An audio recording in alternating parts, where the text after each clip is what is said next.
Good morning. আজ কোনো blog নয়, আজ দেখাবো আমার বাড়িতে আমার পুজোর রুটিন। সবার আগে সবাইকে ঘুম থেকে তুলবো, আর অবশ্যই হাতে তালি দিয়ে সবাইকে ডেকে তারপরেই আমি ঘুম থেকে তুলি। এমন নয় যে এসেই একদম শটান পর্দাটা সরিয়ে দিই।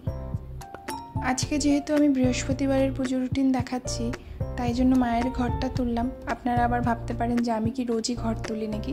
না, সেটা নয়, বৃহস্পতিবারের পুজো রুটিন, তাই মায়ের ঘরটা আগে তুলে নিলাম। তারপর সিংহাসনটা সম্পূর্ণটা পরিষ্কার করে একটা নতুন কাপড় পাতবো।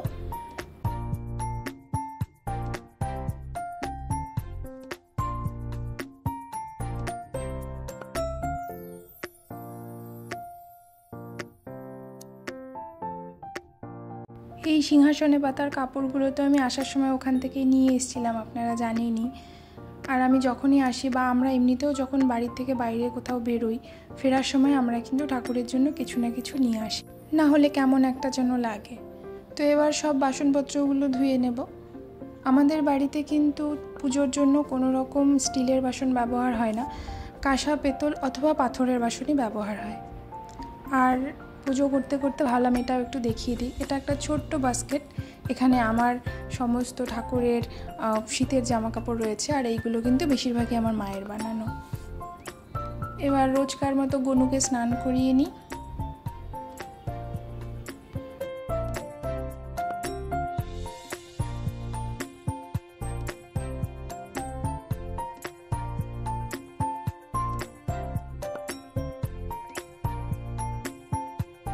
গনু স্নান হয়ে গেছে, চলুন এবার গনুকে সাজাই।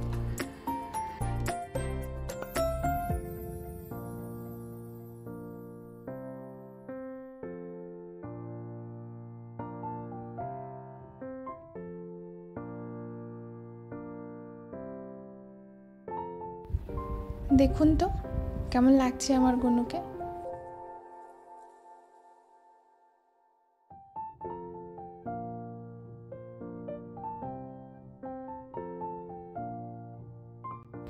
এবার মা লক্ষ্মীকে স্নান করাবো। মা লক্ষ্মীর স্নানটা আমি আপনাদের দেখাতে পারবো না, সেজন্য আমি দুঃখিত, ক্লিপটা পরের থেকে নিচ্ছি। মাকেও আমার ঘাগরা পরানো হয়ে গেছে, আর আজকে যেহেতু বৃহস্পতিবার, তাই মাকেও একটুখানি সাজাবো। দেখুন কি করে সাজাচ্ছি। গনু স্নানটা আমি দেখাতে পারি, কারণ গনু অলরেডি ওই রূপো দিয়েই কারুকার্য করে জামা মতন পরানো আছে, কিন্তু মা লক্ষ্মী সেটা করা নেই। সেই জন্যে মায়ের স্নানটা আমি অন ক্যামেরা দেখাতে পারবো না।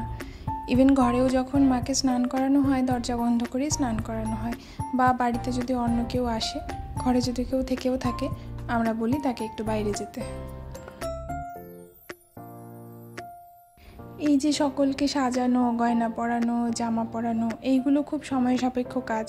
যাদের বাড়িতে বিগ্রহ আছে বা যারা এইভাবে পুজো করেন তারা জানেন যে এইগুলো ভীষণ সময় সাপেক্ষ কাজ, তবে এইগুলোতে একটা আলাদা শান্তি আছে।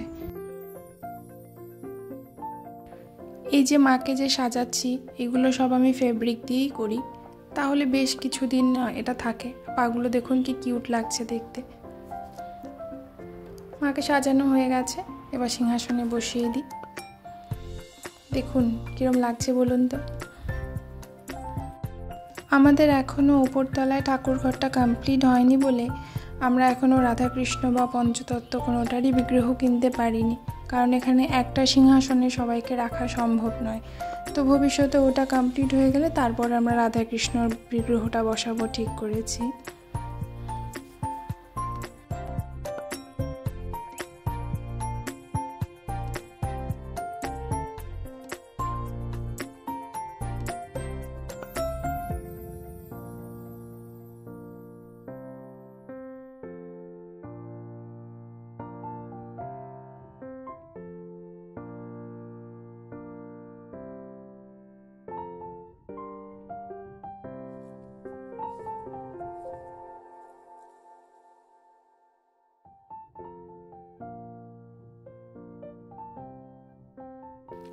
আগেই বলেছি যে আমার আজকের এটা বৃহস্পতিবারের পুজো রুটিন, তাই মায়ের ঘরটা বসাতে হবে।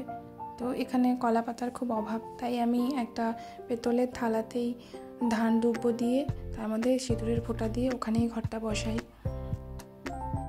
আর এই যে ফুল, বাঙালির 12 মাসে 13 পার্বণে যত রকম ফুলের দরকার, আমার বাড়িতে বোধহয় এহেন ফুল নেই যেটা পাওয়া যাবে না। আর এই সবগুলোর ম্যাক্সিমাম কালেকশানটাই আমার, মানে এগুলো নিয়ে আসা পর্যন্ত কাজ আমার। তারপরে বাকি এগুলোকে বড় করা, বাচ্চার মতন মানুষ করা, ফুল ফোটানো, সবগুলোর কৃতিত্বই আমার মায়ের। হ্যাঁ, বাবুও করে, তবে 90% গাছের দায়িত্ব মায়েরই থাকে। পুচু তো মাঝে মাঝেই বলে যে মা কিন্তু বাড়িতে একটা নার্সারি খুলতে পারে। সিংহাসনের সামনে একটা আলপনা দেওয়া আছে, লক্ষ্য করেছেন হয়তো, আমারই দেওয়া, উঠে গেছে আধাটা, এবার ভাবছি আর একটা নতুন করে দেব।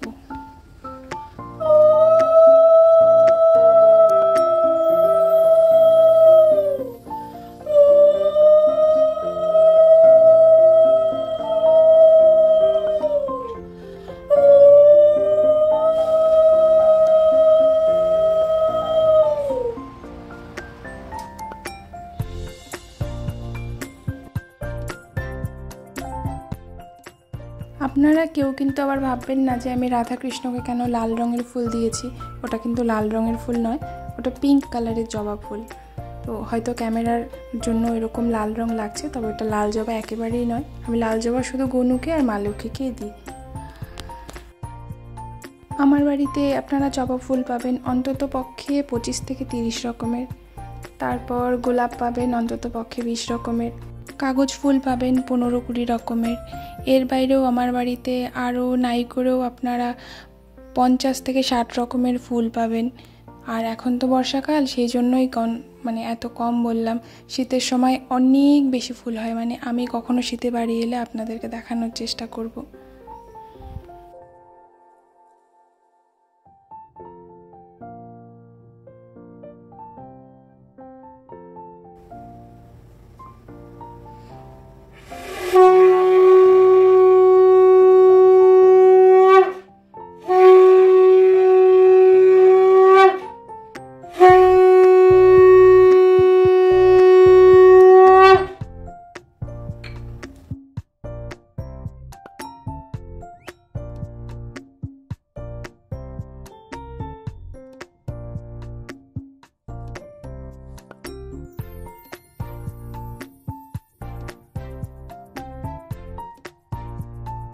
পুজো তো আমার হয়েই গেল, এবার কিছুক্ষণের জন্য দরজাটা বন্ধ করে রেখে যাব। এর মধ্যে আবার তুলসী তলাতেও পুজো দিয়ে নেব। দরজা বন্ধ করে রেখে যাব কারণ সকলকে খাওয়ার একটা সময় দিতে হয়। আজ বৃহস্পতিবার বলে ঘণ্টা বা কাসর কোনোটাই বাজায়নি। বৃহস্পতিবার যেহেতু মা লক্ষ্মীর পুজো হয়, বৃহস্পতিবার আমাদের বাড়িতে ঘণ্টা বা কাসর বাজে না। এমনিতেও দিনের বেলা পুজোতে আমাদের বাড়ি কখনোই কাসর বাজে না, ঘণ্টাটা বাজে।